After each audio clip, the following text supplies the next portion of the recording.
Hello and welcome to what I think is episode 5 of Ross Meets. Oh, I'm so excited for this one. This week's episode is Nano Bey, and Nano Bey is one of the most interesting characters that I think I've interviewed so far. She was just fabulous in every single sense of the word. What a wonderful character.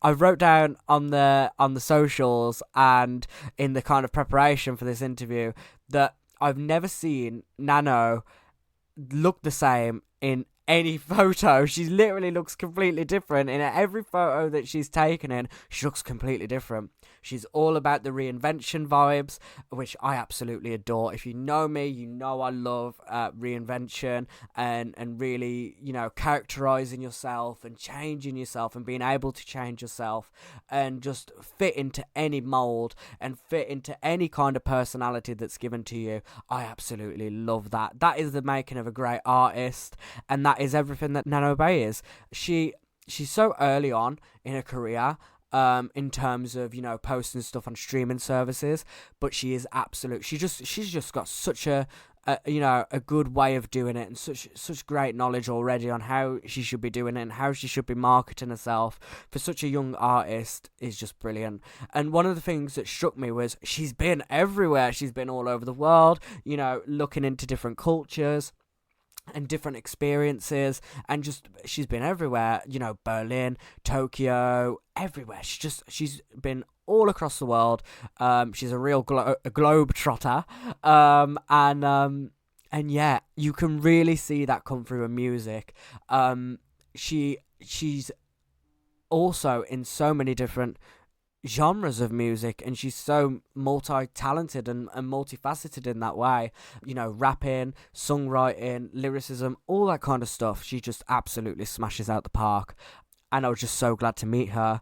I have to really, really dedicate this interview as well to Anette, who was kind of our media manager at OMG back in April and still is. She does a wonderful job, and she helped me so much when it came to figuring out, what was to go into kind of music playlists and what I should be listening to and who I should be looking at. And without Annette, I wouldn't have found Nano Bey. I was very early on, didn't really know what to look for, didn't really know what artists to be finding. And Annette, who is also from Norway, had spotted Nano Bey, this Norwegian artist, and it's just wonderful. I think it was Nikki Bruman in her interview with me who mentioned that some of the best music is coming out of Norway, and you can really, really see why, because it's all so good. It's just brilliant. It's all so brilliant. So yeah, I'm really excited for you to hear this interview. There's so much to explore with Nano Bey, and just so much to come. She's just dropped her album, Shut the Noise Out, which is it's like a ride. It's a ride of an album because there's so much going into it, so much packed in, and yeah, she's just a joy. She's just wonderful. Such an exciting young artist, really, really early on, and who knows what the future holds for Nano Bey. I think it's going to be a great one. But yeah, for now, really, really enjoy the interview. It's a brilliant one. Hello, Nano. You okay? Hello, yes, I'm fine. How are you? Oh, it's so good to see you. It's so good to see you. You're gonna have to take me with a bit of pinch of salt today because I'm really, really suffering from hay fever up in here. So if I start coughing, if I look like I'm crying, it's nothing to do with the interview. It is straight up just the weather and the pollen and everything. I've got my tablet somewhere here. Here we go. So I'm a little bit prepared. You know what I mean? So yeah, just if I start dying over the call and if I sound a bit raspy, you know what's going on. No worries at all. I have the same problem actually, but I escaped to the north of Norway, so I'm fine for now. That's it. Oh, I'm about that. I mean, how are you doing? How's your day been going so far? I'm doing great actually. Just finished my university, so I'm officially music practitioner and Brilliant. everything. Yes. Oh, Nano, you should be so proud. That's amazing. I'm literally about that. That is a big achievement. That's really good. And did you mention that you're in Norway now? Are you in where are you there? Yes. So I live in Oslo, but my family is from the north of Norway, so like right at the top where the map ends. Brilliant. Oh my God, that is so cool. That is really, really cool. It's a time difference though. That might sound a bit stupid. I don't know. I don't know my geography. Yes, it's 1 hour though, so Oh, it's not so fine. bad. That's Yeah, not so bad. I'm not keeping you up or anything. absolutely not. That's good. I mean, I'm ready to start whenever you are. I'm just gonna hit you with Yes, some questions. Yeah, brilliant. That's go bad. ahead. Yeah. I mean, let's start right at the very, very, very beginning. So you were born in Norway. Did you spend a lot of time there? Because obviously you've moved about a lot over time. Did you grow up there? How was your kind of like upbringing there? Yes. So I was born in Oslo. My entire family is from the north of Norway, and I have indigenous roots.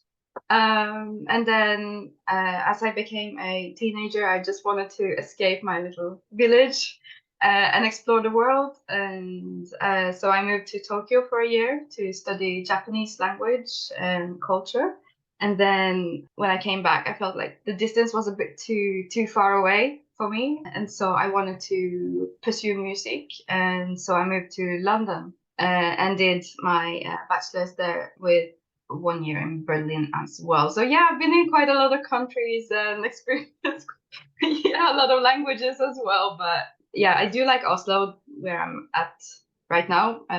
And but I definitely would like to go back to the UK at some point. That is amazing. That Yeah. is so amazing. It's so cool, like sitting here listening to that because I literally haven't been anywhere. I've never done anything. Like I don't think I've been out of the country. You know what I mean? So like, it's so cool, like to hear that you've got like all those like different influences. I don't know. I'm quite boring, so I'm just sitting here and I'm really, really easily impressed. You know what I mean? I'm like, oh my God, that is amazing. I mean, like, what's like your favorite place? If you had to pick a favorite place, where would that be? Oh, my favorite place. You know what? I always feel at home wherever I am. And for me, that has been super important to always bring that feeling and sense of home. Otherwise, I would just feel lost whenever I travel or whenever I go somewhere. And somehow I ended up with this habit of not traveling places, just moving places. But I feel just as home in my tiny cabin in the middle of nowhere in the mountains here that my family own, as well as in like the middle of Shibuya or in London or wherever. So yeah, I would say all of the places I've been so far have been my favorite places. That is so good to hear. And it's so cool to think that you're so easily like adaptable to all these different places. You know, you can get there and you can fit in. I don't know what they'd think of me in Norway. I don't think I'd, you know, I don't think I'd fit. I don't think I'd fit in Love you. Tokyo. I don't know what they'd think of me in there. Yeah. Um, yeah, I think they'd think I'd be a bit crazy. But you know, it's a very hard thing to do and it's a very underrated thing to do. And it's something that you should be really, really proud of because you know, not a lot of people can do it because, you know, just how difficult it is. It is a difficult thing to be doing, you know, moving around. But it gives you such a wealth of knowledge, especially in terms of your music and the music that you're creating and the influences that are going into it. And in terms of like the music industry, how has the music industry been for you? Has it been everything that you were like expecting it to be? For me, it's been a bit of a journey actually, because back in the day when I was trying to learn music and I started up, uh, my background was drums. So I was essentially playing drums in a tiny rock band here in the north. But I wanted to be more like hands-on and I wanted to have a better communication with the audience. And I figured out doing the vocals was something that really spoke to me. And as I was already writing songs and I was already writing stories, and I always wanted a connection and to be very real. And I feel like I can showcase that on stage, completely different from what I do in my private life, and also in my life where I have like friends and families and all of my relations, and also of course different cultures have different perceptions of people, and just to be aware and accepting of all of this has been definitely something that helped me through my years of studies, but also in my art, and that I just started releasing music again. Because I do have indigenous roots, that has also kind of been a bit of a boost for me personally, because there has been a story of assimilation and like this darker past that I think all of the indigenous people around the world have experienced at some point in time, but also I'm very white, so I don't really get that like racist card, but we do here in Norway, and it can be quite brutal sometimes. So I just feel like I can connect to a lot of people, even though they might not know it like straight off the bat. But it definitely helped me through understanding different people. And you do definitely meet a lot of different kinds of people in the industry, trying to find a band or speaking with industry professionals. Due to my indigenous roots, I was able to feature in a TV documentary that was running in all of Scandinavia back in 2020. And it was a nice way to showcase different sides of who I am as a person. I don't see myself as someone who is like fighting for indigenous rights or anything else. I just want everyone to feel like we can connect through music, and it doesn't have to be any other reason. It's not about race. It's not about the inequality. It's just enjoying music because that's something everybody shares. So yeah, my meeting with different people in the industry have been interesting because of all of these things. But I feel like I'm an open person, so I think I can connect with everyone who is needed. And yeah, now I'm working towards doing more and more gigs and playing live, and yeah, this kind of stuff, and also releasing. I mean, like, definitely, it's such good stuff to hear, and your music is very, very like cross-cultural. Like, I mean, even here in Stoke-on-Trent in the UK, it's still really, really powerful music and really, really relevant music to us that's relatable, you know what I mean? And yeah, I mean, I love getting to talk to people from all different places all around the world. And kind of like admin person for the station, she's called Anette. And Annette was the one who introduced me to you because she's from Norway.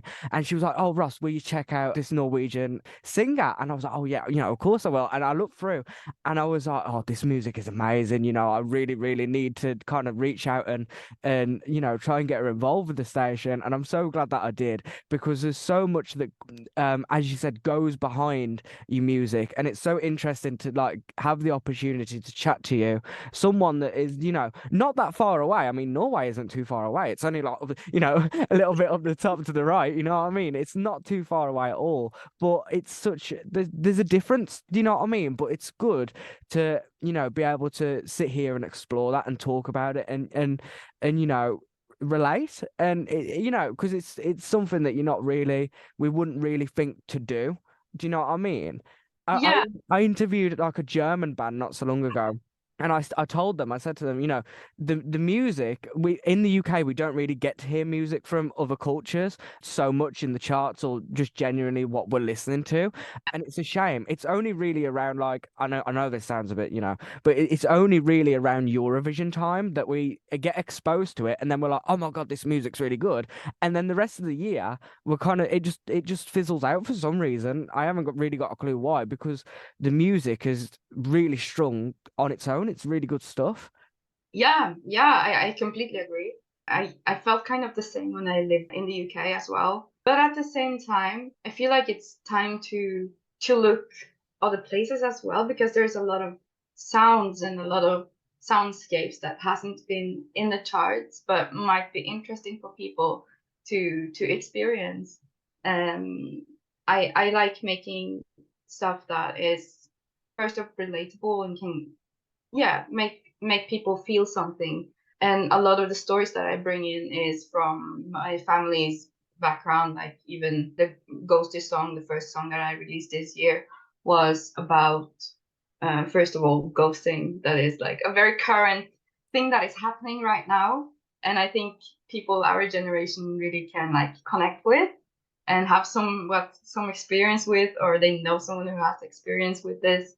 But also my great grandmother had the same kind of experience when she was like standing close to the river, deciding whether or not to end her own life due to this kind of ghosting story that she experienced with a person she was supposed to marry but didn't want to anyway. So it's very real. It's the same kind of things happening over and over again, but it's just renewing these kind of like powerful stories. And in my family, we're all very inspired by this person that we have story with. And it's something that is like, yeah, we have a lot of female empowerment here, that we need to use this somehow. And this song just came to mind, and I was like, actually, you know what, this is something that happens now as well. Why don't we just get inspired by this and use it now? And I think that's why it connects, because a lot of stuff, not only from me but from other artists as well, is something that everyone would like to hear. And also now we have TikTok, and we have Reels, and we have a lot of online content, so it's easy to search up new stuff compared to what's just in the charts. And a lot of artists that people might never have heard of have like 100 million streams, and they come from, I would say, like a random country, but you know, it can be from anywhere, and you wouldn't know that it's from another country because you just relate so much to the song. Yeah, exactly. I couldn't agree more. Honestly, I couldn't agree more. And it's about having that connection with your audience, no matter where they are, And I think that that's where music is kind of going nowadays. It's definitely changing and evolving in terms of the industry because it's, as you say, the artists are there and the fans are there, but maybe they're not represented in the charts. Maybe the charts aren't a true reflection of what is actually happening down on the ground and, reflecting in those streams. And it's like you say, you've got TikTok and social media as well. Has that been okay for you, like navigating, and has that been kind of a challenge? Because obviously it's hard to adjust to all the changes with, TikTok becoming more relevant in terms of music and what's popular. Has that as an artist been difficult for you to kind of like navigate? Some parts, yes, some parts, no.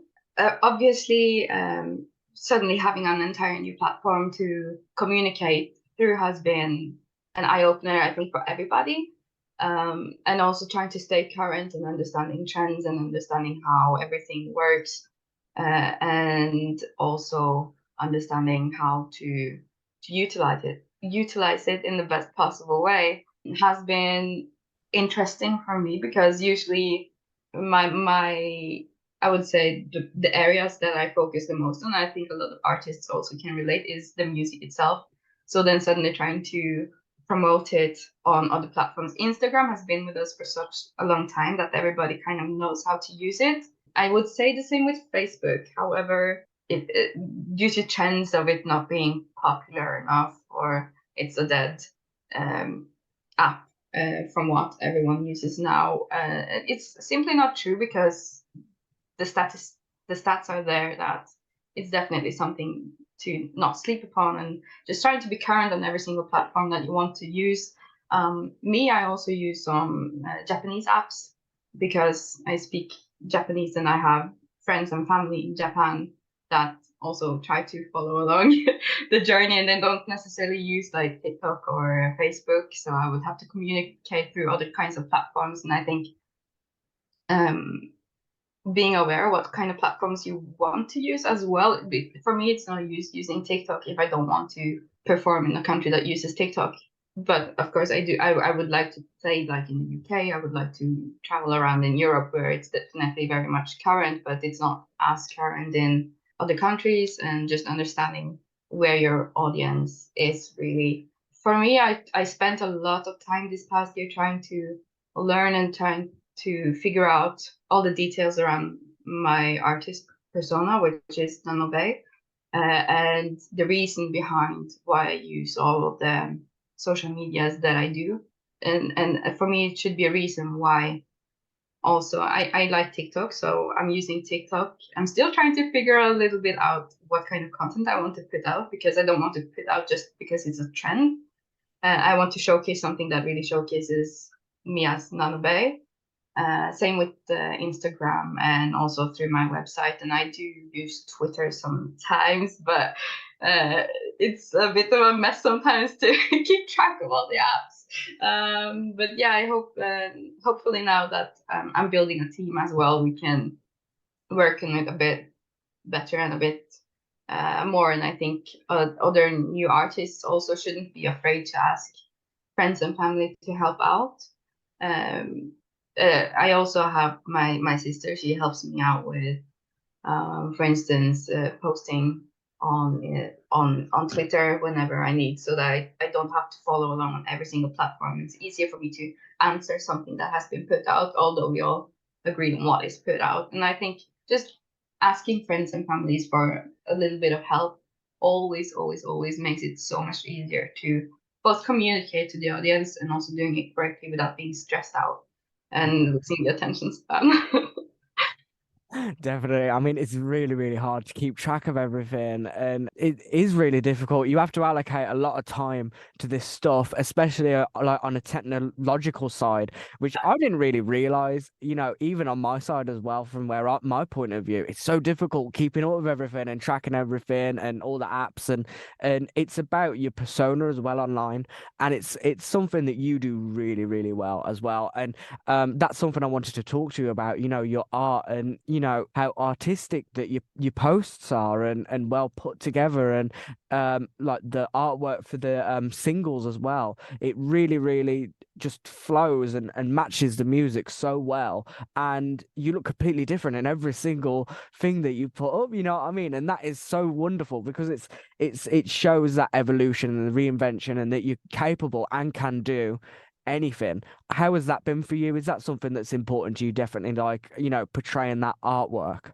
Yes, it's very important for me. I grew up in a very creative family. My mother is an artist and has always been a contemporary artist for big installations and showcasing other people's artwork as well. And we ran like an art festival for like 5 years straight in my hometown.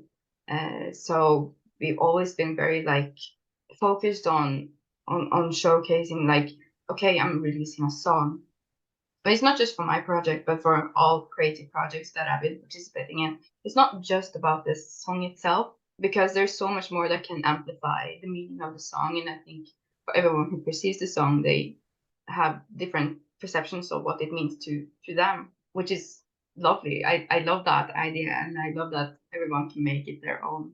And for me to showcase more about what the song means to me, and also, as you say, the evolution, and I love being able to express myself in different ways, but also keeping it very, it doesn't have to be artsy, but I want it to be something that is Nano Bey and something that makes sense.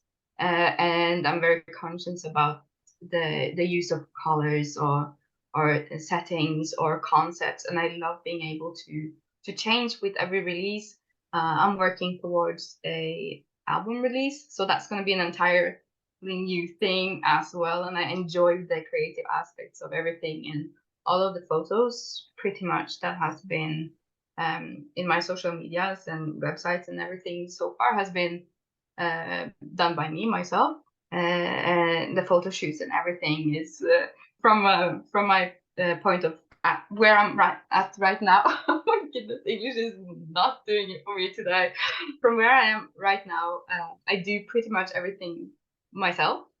And now that I'm expanding and doing more creative stuff, I do want to work with a team that can help me make my ideas come more into to life and are beyond what I'm imagining that I can do right now. But yeah, I really enjoy being hands-on and have something to say in every single piece, because it amplifies the stories and it amplifies what I want to show, and also it's cool. Exactly, exactly. And I mean, I couldn't have put it better myself. No, no, seriously. And I mean, it's like from my point of view as well, I love exploring the art of the artists. When I do these interviews, I really in terms of the promotion, everything that goes into creating it, I really love just sitting down and being able to fully explore it and kind of like get into that world. And when I first saw you, I was like, oh my God, there's so much to explore here.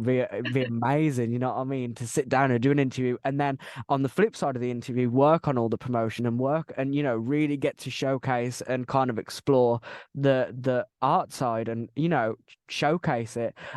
It's something that I really enjoy doing. But I find it interesting that you said that you do everything by yourself, because I'm in a similar position as well. And I think when you're in that position, you really, really get to put everything, that's in your head, you know, onto what you're creating, and really really is your artistic vision, and it really is your creativity fully coming out. But you know, it also does help to have a team on the flip side of that to kind of make sure that it is fully seen. Do you know what I mean? Fully seen. And have you ever been in a position where that you've had to kind of like compromise a creative vision as something stopped you exploring something as much as you wanted to? Oh yeah, several times, all the time. Um, I have two life mottos that I go by every single day, and it really helps. And the first one is don't be precious. So as really, like I have ideas and I have things, and I'm a perfectionist. I want it to be exactly how I envision it, but at the same time, that's not doable in the real world a lot of the times. And the second one is kill your darlings, which is exactly what it says. Like I have ideas. Sometimes they get scrapped because other people have other ideas as well. And working in a team and working with other people is such an important part of being an artist. Just by being in a band, for instance, there are so many decisions going on all the time that sometimes you just to move forward, you have to be aware what other people are saying as well, because their opinion matters as well. This happened a lot when I was a London-based pop band, and we were working with me from the Arctic, and the other vocalist was from Madeira. So we had completely different mindset and where we grew up and everything in colors, and yeah, all the decisions that had to be done was um, it could be a bit challenging at times, and we would usually find some common middle ground. This past year, I was working and starting up a record label in Oslo, and it was a part of the music business course that I was doing there. And creating a record label is a lot of work, and also signing an artist and helping them create their own artist persona as well when they have ideas and everything. So it's important to think about what other people think as well. But since I'm working by myself on my own project, I can pretty much do everything. But I do always send my stuff to my family and friends and be like, "Can you check this out? Are the lines correct here? Or does this look good as a picture?" Because there's few guidelines within every type of art to make the art have some sort of professionalism to it, but also um, to showcase to other artists that you know art, because that's essentially what the artwork is. It's obviously lovely for people to see and to show my vision and create like a wow aspect, but it's also for other artists to see, oh, she is professional, she knows what she's doing, and this is a great picture because the quality of the picture is great, not necessarily like HD quality, but the quality of the creation itself is amazing, and that's what I strive for every time. Yeah. And I mean, I absolutely love those phrases because that they are just sound advice as well. And they're literally brilliant. Probably the best thing that I'll hear today because that's, you know, I really really relate. And you know, on the flip side of that as well, it can be quite difficult to stay motivated and stay in that creative zone.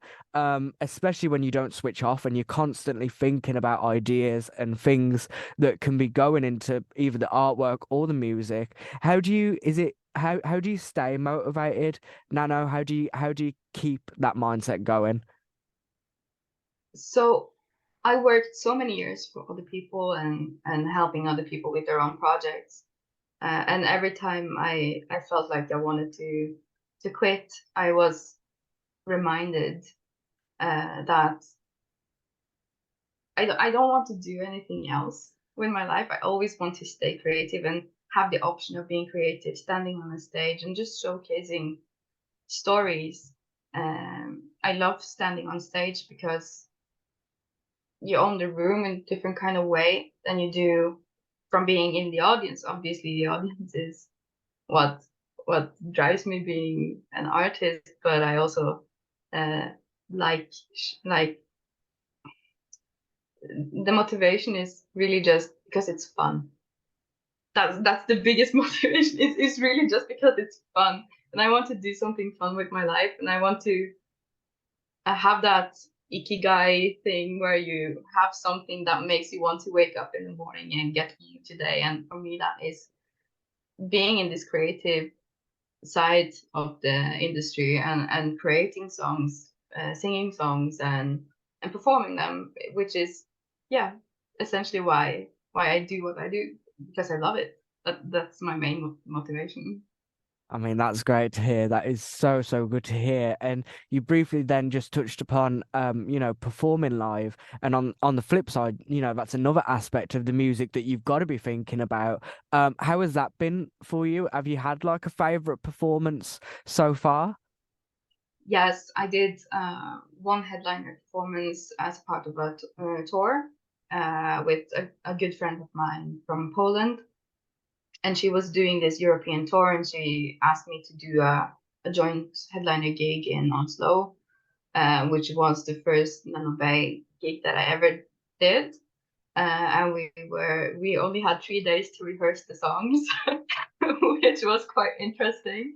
Um, but it went well. It really did. It all came together at the end, and I think just like the nerves and the pressure of having like the first gig um, in this kind of setting, it was quite a big crowd. It was something that made me realize like, oh, I want to do this more. I want to do this forever. So that really, I think I would say that was my favorite performance, just because it just made me hungry for more. And I always look back to that one, and even though it wasn't perfect by a mile, even, but it's something precious still. Yeah. I mean, again, it's about the connection with your crowd as well. And it's wonderful for that self-reflection when you're on the stage and you can see the reaction that the crowd are having to the music. And it's just, I don't know. There's just something about it, and the buzz that it gives you. And again, it goes towards that motivation of, carrying that forward and carrying on with what you're creating, and it, inspires you. And your music is very, very, very inspiring, especially like Power. It really, really powers you through it. No pun intended. It really powers you through, and it is really, it's just so inspiring. It's a great jam to listen to. But you've been doing it for a quite a short amount of time really in terms of like single releases. What would you say that your proudest moment has been so far? I think my proudest moment, it was quite recently actually. It was about last week. So I released Power in the beginning of May, because I wanted to release a song in two versions that also included some clan language, which is another type of indigenous people in the north of Norway, because there is no pop music with that language in that exists, which was quite infuriating to me because we obviously need to showcase more languages. But Power for me was a song that was kind of accidentally made.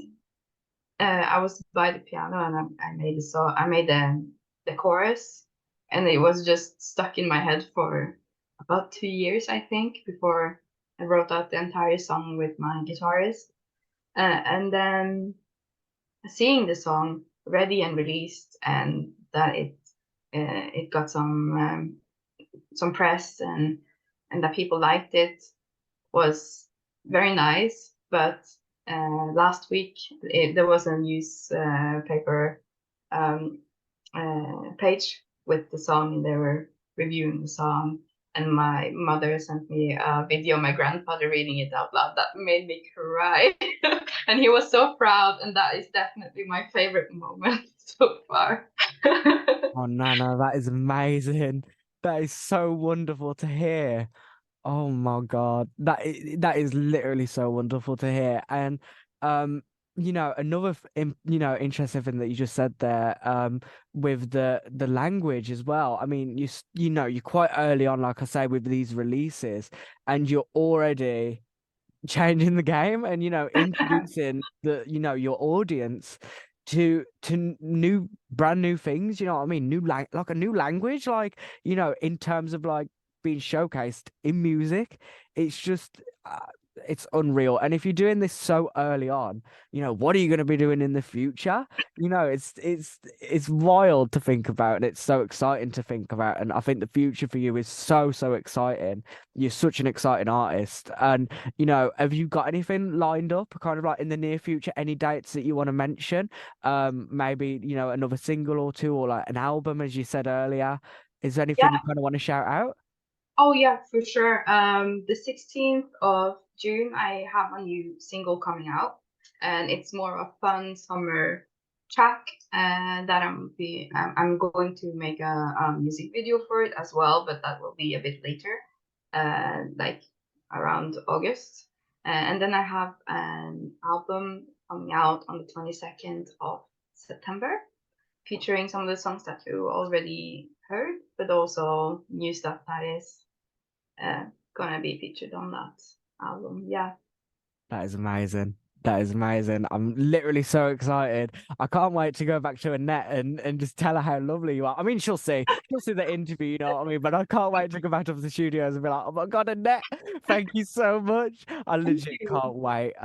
And yeah, I mean, Nano, you're literally just fabulous. I could literally talk here with you for hours on end. I have so many questions, but I'll probably sound like an idiot if I ask him, you know what I mean? Just because I'm probably not the brightest of all sparks in terms of geography and culture, but it's been so like eye-opening and just so lovely to kind of get into your world, even for just half an hour and just talk to you, because you just have so much interesting things to say. It's crazy.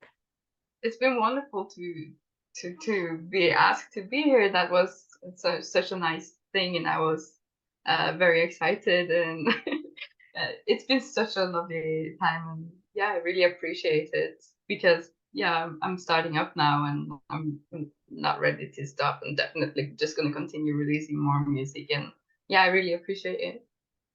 I mean, it's also so good to hear. And just another thank you for your time as well, and coming along and sitting with me and having a chat about, everything that's going on. There's so much to explore and so much to delve into. We'll have to do it again sometime.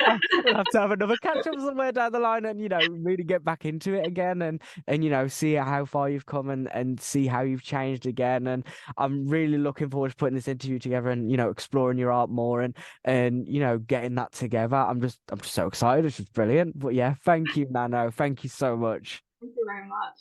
But yeah, I'll let you go, and I'll keep you updated with everything that's going on with the interview. In terms of like a time scale, I'm thinking it'll be somewhere within the next couple of weeks. I'm hoping for, because I want to find a spot for you, Nano, where you're going to get as much as you can out of the station and the airplay and the promotion. I don't really want somebody else on there at the same time, robbing your spotlight. And I'm just, yeah, like I said, I'm just so excited. There's just so much to explore and delve into. I just can't wait. I just can't wait. I can't wait to go back to Annette and thank her so much. It's And been fun. Yeah. I'll Thank fire you. Annette's details over to you as well, because I'm Yeah. sure she'd love to get to chat with you. Because you're from the same place, and you probably relate in that way. And there's so much going on, and she's a big, massive fan as well. She was the one who introduced me to you, so a shout out to Annette as well. Yeah. And yeah, I'll keep you updated, Nana. Thank you. Thank you. But yeah, thank you so much. And I hope you really enjoy the rest of your day. And yeah, like I said, I'll be in touch. You too. Have a lovely day. Thank you ever so much. See you later, Nano. Ta-ra. Bye. Bye bye.